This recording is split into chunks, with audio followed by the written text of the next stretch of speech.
kukaribisha katika kipindi bora, kipindi cha thamani, kipindi cha utajiri wa kiungu. Naweza nikasema saa ya utajiri wa kiungu. Yaani from today naibatiza kuwa hii ni saa ya utajiri wa kiungu.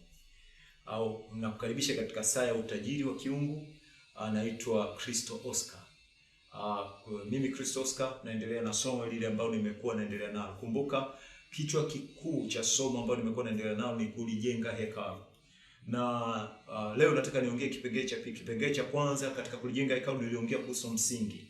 Wale unifuatilia unaweza ukaona niliongea habari za msingi wa hekalu ambaye ni Yesu Kristo. Lakini ndani ya ile msingi wa hekalu ikatoka kama tawi la mamlaka ya muamini. Nikaongea habari za mamlaka ya muamini. Ukifuatilia hayo masomo yote yapo kwenye channel hii. Lakini nakukaribisha sasa katika hii saa ya utajiri wa kiungu. Saa ya utajiri wa kiungu. Leo naongea sehemu ya pili ya kulijenga hekalu. Hii sehemu ya pili nimeita nini? Ni madhabahu. Hakuna hekalu ambalo halina madhabahu. Kwanza hekalu, kinacholipa thamani hekalu ni ile madhabahu. Na mimi unanielewa nikisema hivyo. Narudia tena, kinacholipa thamani hekalu ni ile madhabahu iliyo ndani yake. Kwa sababu ndio mahali ambapo Mungu anaabudiwa. So hata nitakapokuwa naongea kuna vipengele kama jumla ya ile somo jinsi ilivyo lina vipengele kama 7. Ila mimi nitakuwa naongea hivyo tofauti kulingana na nilivyopewa na Baba kwamba hii ndio uongee. Na kihalisi ya mambo nayoongea ndio mwito wangu, nimepewa mimi kuongea. Labda leo niseme kitu kimoja ambacho kidogo labda kinaweza kikawa kigeni au sio umekisikia sana. Kwa mimi na katika mwito ambao nimepewa, sijaitwa kuongea kila kitu. Sijaitwa kuiongea Biblia yote. Ingawa nilikwambia Biblia yote hii message kubwa ni Kristo. Message kubwa ni Kristo. Lakini sijaitwa kuongea vitu vingi ambavyo watu wanatamani wavisikie, watu wanatamani wafahamu hivyo, yanajua. Na hata katika maswali ya mkini unaweza tukapata hivyo, watu wanatamani huko kuzimu Yesu alivyoenda, sio ilikuwa nini, huko si nini, sio mtu akifa, sio nini. Yaani kuna maswali mengi ya namna hiyo ambayo Mungu ametoa neema mbalimbali. Na tuko walimu mbalimbali, mitume mbalimbali, manabii mbalimbali, wainjilisti mbalimbali, wachungaji mbalimbali. Kila mmoja akapewa neema kwa ajili ya kukamilisha mwili wa nani? Wa Kristo. Sawa sawa. Na kila mmoja katika ile neema kuna package ambayo anakuwa amepewa kuiongea. Sasa mimi ni mtu ambaye niko free. Kuna maswali mengine ukiniuliza, kama kuna mwalimu namfahamu ambaye anafundisha kweli sana katika hilo, nitakuelekeza kwamba hebu mfuatilie mwalimu fulani, sikiliza anavyofundisha. Mfuatilie mtume fulani, mfuatilie nabii fulani, mfuatilie mwinjilisti fulani. Kwa nini? Kwa sababu mimi nataka nitembee katika kile ambacho Mungu amenipa. Ni kama vile unavyosema ma specialist kwamba anaweza kaitwa dokta lakini amespecialize katika eneo fulani. Labda yeye ni daktari wa mambo ya tumbo tu. Labda yeye ni daktari wa mambo ya kifua, mapafu, na labda yeye ni daktari wa kichwa tu. Labda yeye ni daktari wa watoto. Hata Mungu mimi ninavyoamini huwa anatuita to specialize katika mambo fulani. Sababu hata unaposoma maandiko unakuta kweli mitume wote waliongea. Mitume waliotumwa kwa mataifa na mitume waliotumwa kwa Wayahudi, wote waliongea kuhusu upendo. Lakini hata nikiongea hivi kwa haraka, wewe unaweza ukajua kama ni msomaji wa Agano Jipya, haraka sana unaweza ukaniambia mtume gani aliongea upendo na aliongea uzima. Utakuta moja kwa moja ndani yako unasema kwamba ni mtume Yohana. Tukiongea habari za neema, wote waliongea kwa sehemu, lakini kwa haraka nikiongea kwako utajikuta unasema ni mtume Paulo. Tukiongea habari za imani, ni kweli Paulo naye kuna maeneo aligusia habari za imani. Yohana naye kuna maeneo aligusia kwa mbali habari za imani. Ndio anapoongea unaiona anaongea imani. Lakini ambaye alikuwa wazi sana kuiongea imani alikuwa ni Yakobo, mtume Yakobo. Yeye alikuwa anaongea imani katika namna fulani ambayo ni wazi na hata leo watu wengi wanapenda kuitumia. Paulo najua aliongea kuhusu imani hata kwenye Waebrania kwa wakati amewaandikia, alikuwa anaongea ile 11. Anatoa testimony za imani, afa anaiongea kwa Waebrania 12 habari za imani yetu sasa inasimama wapi. So na mimi naamini kabisa nao wali specialize hivyo. Yaani Roho Mtakatifu aliwapa kuwa hivyo. Yaani kwamba pamoja na kuongea Kristo lakini anamuongea hasa kwenye eneo fulani kwa sababu ya kile ambacho Mungu amekusudia. So na kukaribisha nitakuwa na hilo somo la madhabahu. Leo naongea madhabahu. Na namna ninavyoongea madhabahu ni katika vile ambavyo mimi nimefunuliwa, mimi nimepewa kukushirikisha. Karibu tuendelee. Kutoka katika ile somo la madhabahu, kumbuka madhabahu ni mahali ambapo Mungu anaabudiwa. Ukisoma katika Agano la Kale, unakuta Mungu wakati anaongea na Musa na anamwelekeza, alisema madhabahu ni mahali ambapo yeye atashuka na kuwabarikia wana wa Israeli. Atashuka na kuwabarikia. Ni mahali ambapo baraka za Mungu zilikuwa zinaachiliwa kwenye madhabahu. Lakini pia ni mahali ambapo hata hukumu za Mungu zilikuwa zinaachiliwa katika Agano la Kale kwenye madhabahu. Na kuna namna katika madhabahu pia sadaka zilikuwa zinapokelewa. Sadaka zilikuwa zinapokelewa kwa maana ya nini? Ya ile mahusiano kati ya taifa la Israeli na Mungu, fellowship waliokuwa nayo. Kuna namna alitoa maagizo na akawaagiza namna gani wafanye, namna gani watoe kwa ajili ya nini, yani hivyo. Madhabahu ndio ilikuwa inatumika kupokea hayo. Kwa nini madhabahu?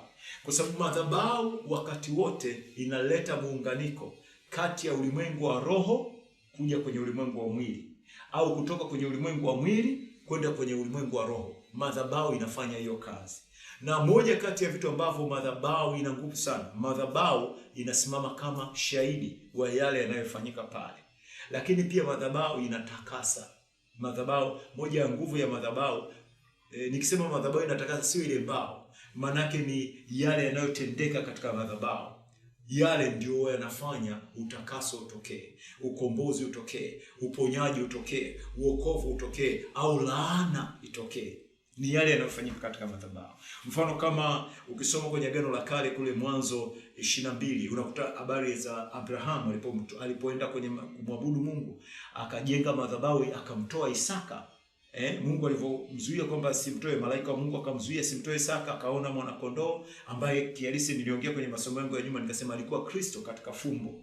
Akamtoa kwenye ile madhabahu. Sasa unaweza kuona ile madhabahu iliachiliwa baraka. Mungu akaongea baraka, sema akazungumza habari za kumbariki na kumfanya kuwa baraka, akazungumza habari za jina lake, akazungumza habari za kuwabariki wanae, akazungumza kwamba wanae watamiliki malango ya adui zao. Yaani unaiona madhabahu ikiwa imeachilia nini? Imeachilia baraka kwa sababu ya kile kilichotendeka katika madhabahu. Sasa leo kuna namna ambavyo katika Agano la Kale ilifanyika na kuna namna ambavyo leo inafanyika. Sikiliza. Unaweza ukakuta kidogo sita focus sana kwenye hii madhabahu ya namna ya kuonekana ambayo tunaiendea pale tunapoabudu kwa pamoja pale kanisani, yani pale na maana pale unapoabudu. Hiyo mimi naita ni madhabahu ya pamoja, ni madhabahu mnaiendea kwa pamoja. Lakini katika somo langu litabezi sana na madhabahu ya kwako wewe binafsi. Umenielewa? Naongea na madhabahu ya kwako wewe binafsi kwa sababu madhabahu ya kwako wewe binafsi ikikaa sawa, ikawa inafanya mambo ya sawa, pale mnapoenda kukutana utakuwa ni moto ambao shetani hatasogea, mapepo hayatasogea, wachawi hawatasogea. Kwa nini? Kwa sababu mnakutana, yani kama naweza kusema zinakutanisha madhabahu za Mungu zikiwa zinawaka moto wa Roho Mtakatifu. Sasa katika hili somo langu nimelenga zaidi kuongea madhabahu ya kwako wewe. Sio ile madhabahu ya pamoja. Najua nguvu ile madhabahu ya pamoja, lakini naongea madhabahu ya kwako wewe binafsi. Madhabahu ambayo ukiifanyia kazi wewe itafanya hata ile kusanyiko lenu lilete maana na lilete matokeo yale ambayo mnatamani kuyaona kitokea. Ninaongea nini nikisema hivyo? Kwangu na tafsiri madhabahu hasa kwako leo ni nini? Kumbuka Wakorintho wa kwanza sura 3 mstari wa 16 anasema hamjui ya kuwa ninyi ni hekalu la Mungu na ya kuwa Roho wa Mungu anakaa ndani yenu? Umesikia maswali Paulo anauliza. Hamjui ya kuwa ninyi ni hekalu la Mungu na ya kuwa Roho wa Mungu anakaa ndani yenu? Lakini ukienda tena kwenye Wakorintho mbele sura ya 6 anazungumza ya kwamba hamjui ya kuwa miili yenu ni hekalu la Roho Mtakatifu. Umenielewa nasema? Sasa nachotaka kukiongea, naongea nini hapo?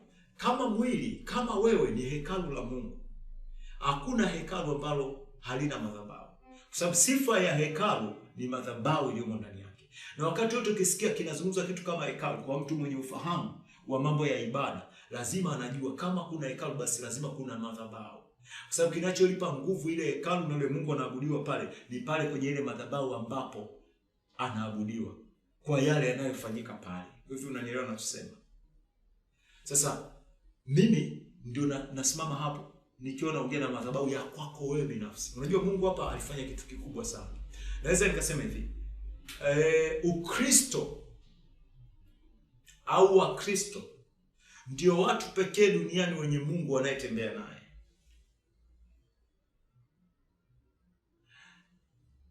Narudia tena hiyo sentence. Nasema hivi, Wakristo. Sisemi Wakristo dini, maana kuna dini ya Wakristo. Nasema Wakristo imani. Mpaka hilo neno lilitokea Antiokia, ukisoma kwenye Matendo ya Mitume.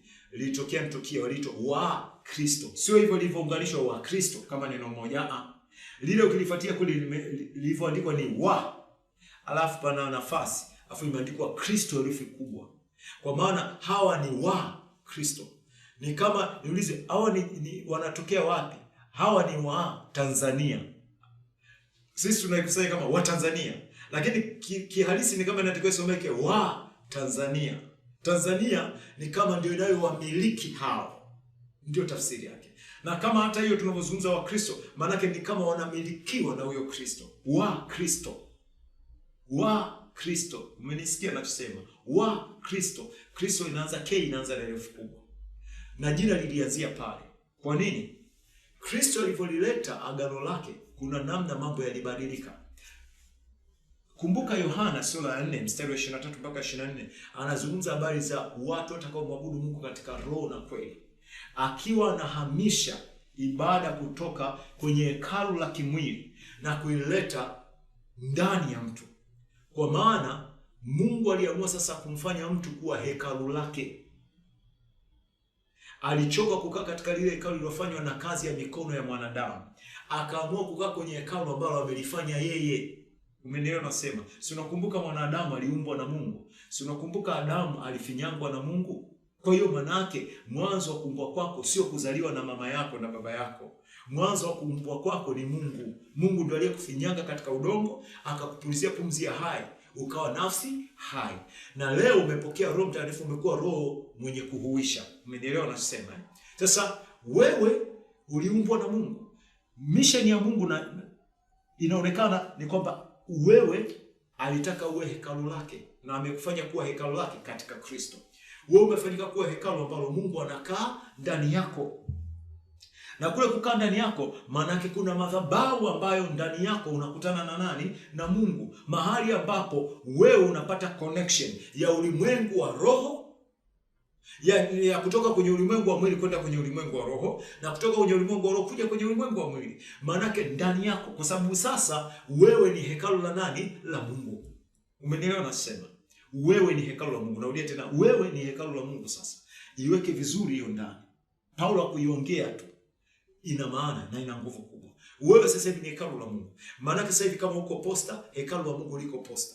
Kama uko Shinyanga, hekalu la Mungu linakaa Shinyanga. Maana kama uko Marekani, hekalu la Mungu liko Marekani. Kama unakaa Uingereza, hekalu la Mungu liko Uingereza. Kama unakaa Japan, hekalu la Mungu liko Japan. Kama unakaa Mwanza, hekalu la Mungu liko Mwanza. Unanielewa ninachosema? Yaani popote ulipo, wewe ni hekalu la Mungu liko pale. Mradi tu unamwamini Yesu kwamba ni Bwana na Mwokozi wa maisha yako. Wewe umefanywa kuwa hekalu. Maana sasa hivi wewe ni ibada inayotembea. Umenielewa maneno ninayosema? Maana wewe unahitaji kwenda kule Yerusalemu, ila wewe umefanywa kuwa ibada inayotembea. Kuna mwimbaji mmoja aliimba wimbo wa baraka sana. Anasema umenifanya ibada ni kuabudu, umenipa kutumika chini ya pendo lako, mamlaka na nguvu ninazo, fanya lolote utakalo, manawe umo ndani yangu.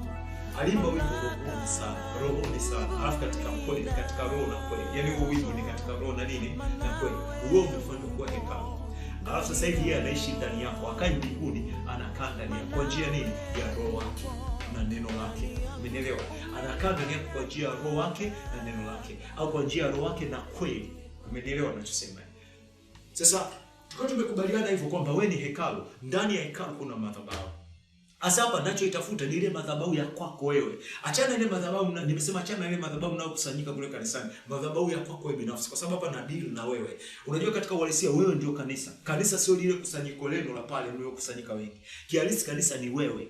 Sasa wewe unaposimama kwenye position yako kama kanisa na ukajua haya ninayoongea na ukatembea katika haya ninayoongea, ndio utafanya moto wa Roho Mtakatifu wake pale mnapokusanyika.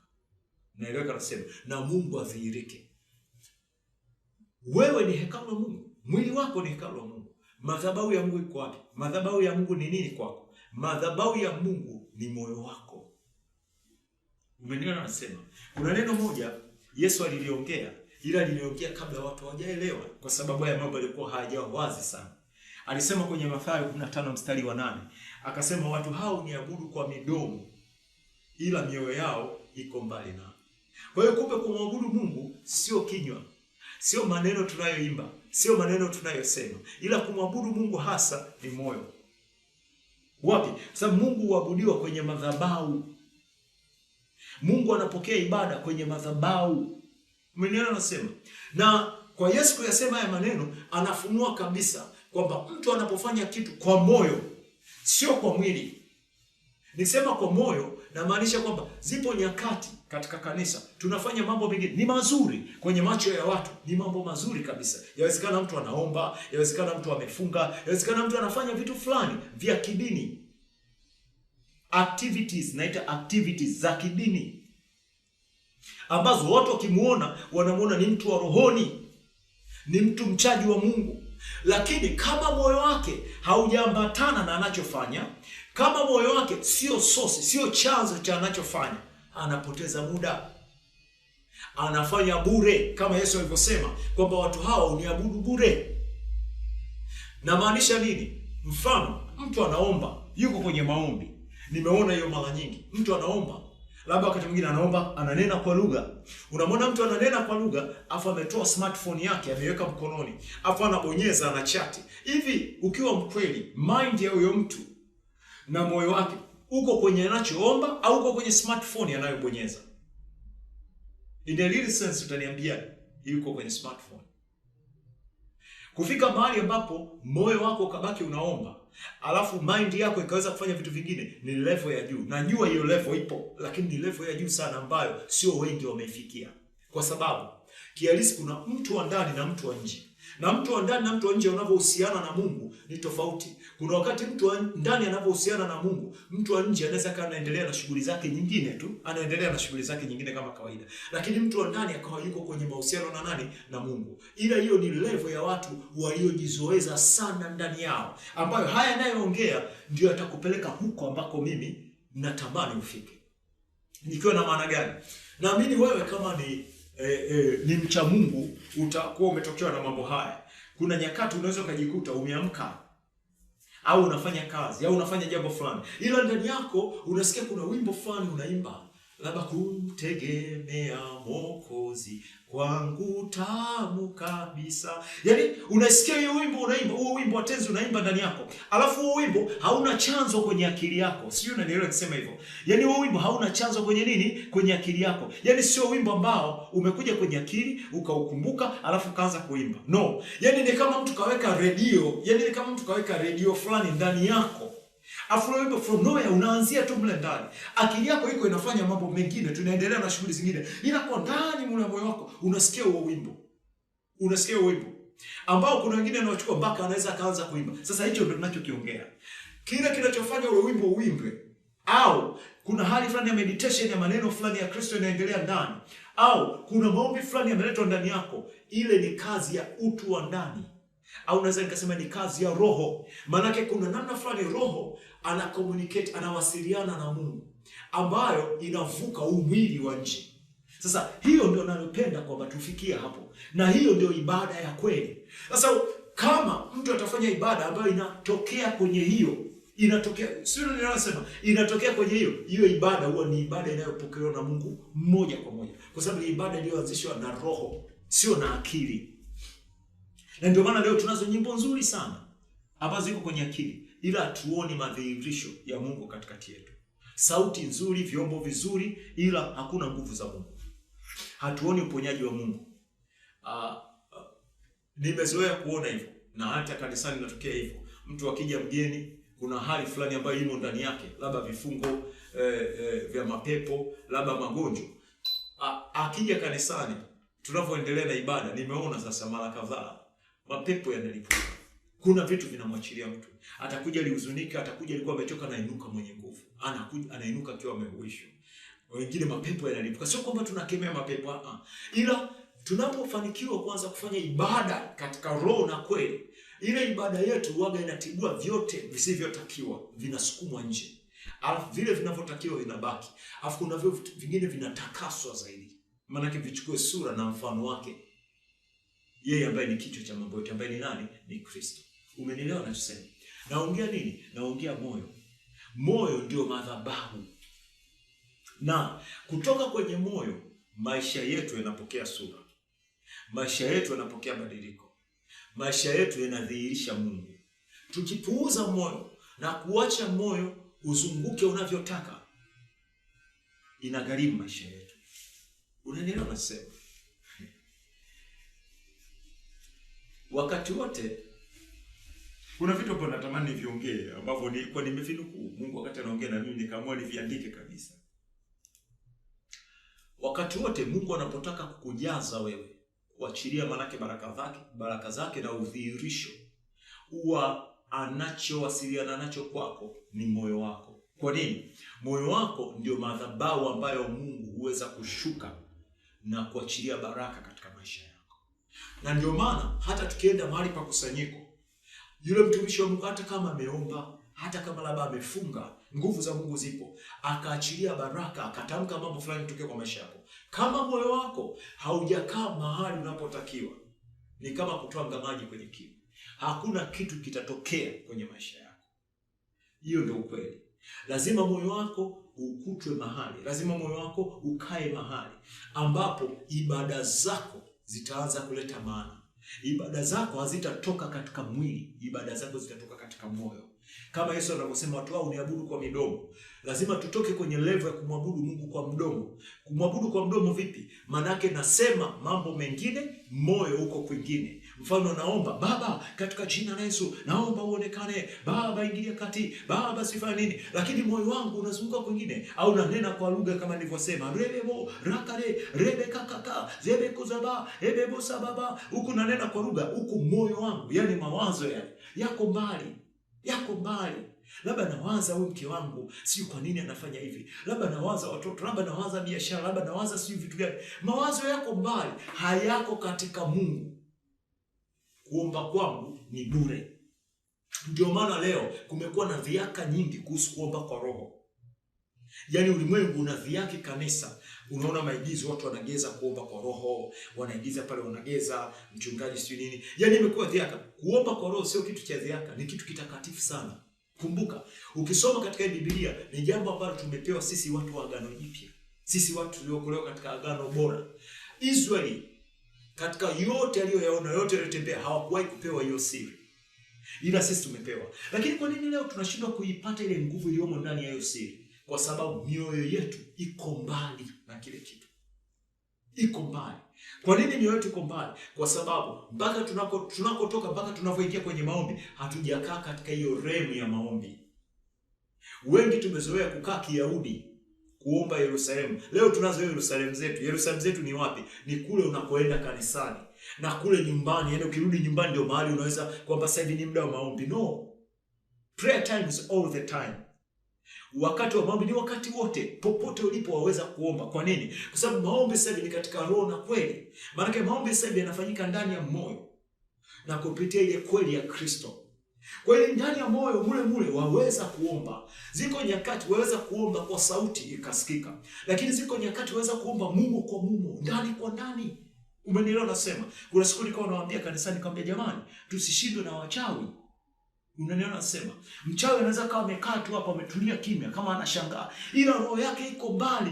Yaani ndani ya roho anafanya uchawi na mtu anaathirika, mtu anashambuliwa. Kwa nini? Anajua ile nguvu ya kulilizi, ile nguvu iliyo ndani ya roho yake kuiachilia kumshambulia mtu mwingine. Kupitia nini? Maarifa ya uchawi aliyopewa. Sisi tumepewa maarifa ya Kristo ili kuwa nani? Kuwa Kristo hapa duniani. Sasa yale maarifa tunapoyatumia ndani ya roho zetu, kwa maana kupitia nini? Kupitia maombi, kupitia meditation. Yani umekaa lakini ndani yako, moyo wako kuna mambo yanaendelea kuongea. Kuna mambo unaendelea kuongea. Labda kuna nyakati huko ndani umetulia, ila ndani ya moyo wako unasema nayaweza mambo yote katika Kristo anitie nguvu. Mungu akikutazama anaona Oscar yuko kwenye madhabahu yake akiwa anaongea yeye, anaongea Kristo. Yani anaongea Mungu. Sasa tunaposema naweza mambo yote katika Kristo anitie nguvu, maana hiyo ni Kristo. Naongea lugha ya nani? Ya Kristo. Na ile tunasema au wakati mwingine umekaa tunasema hata imekuwa mtu akiwa ndani ya Kristo amekuwa kiumbe kipya, kale imepita na tazama amekuwa mapya. Baba nakushukuru sababu mimi niko ndani ya Kristo. Lakini sisemi kama hivi unavyonisikia, ni ndani ya moyo, Mungu kwa Mungu naongea. Mimi ni kiumbe kipya. Mimi sirithi chochote kutoka katika familia niliyozaliwa. Hakuna urithi ambao unaenda pamoja na mimi. Hakuna magonjwa ya kurithi, hakuna laana, hakuna. Yani naiongea Mungu kwa Mungu. Nasema hiyo ndio ibada ambayo Mungu anaitaka. Kwa nini? Kwa sababu unaposema vile nakuwa niko kwenye ile madhabahu ya Mungu ambayo ni nini? Ni moyo wangu. Na utakubaliana na mimi hiki, nikianza kufanya hivyo siwezi nikajikuta ndani ya moyo wangu naongea maneno ya Kristo afu wakati huo nawaza mambo mengine ya kipuzi. Hapana. Hata yakija yatapoteza nguvu. Alafu unakuwa ile focus ya vile ninavyofanya. Kadiri ninavyofocus ndio kadiri yale mawazo yanavyokufa. Na hiki ninachokisema kitakuokoa na mambo mengi sana.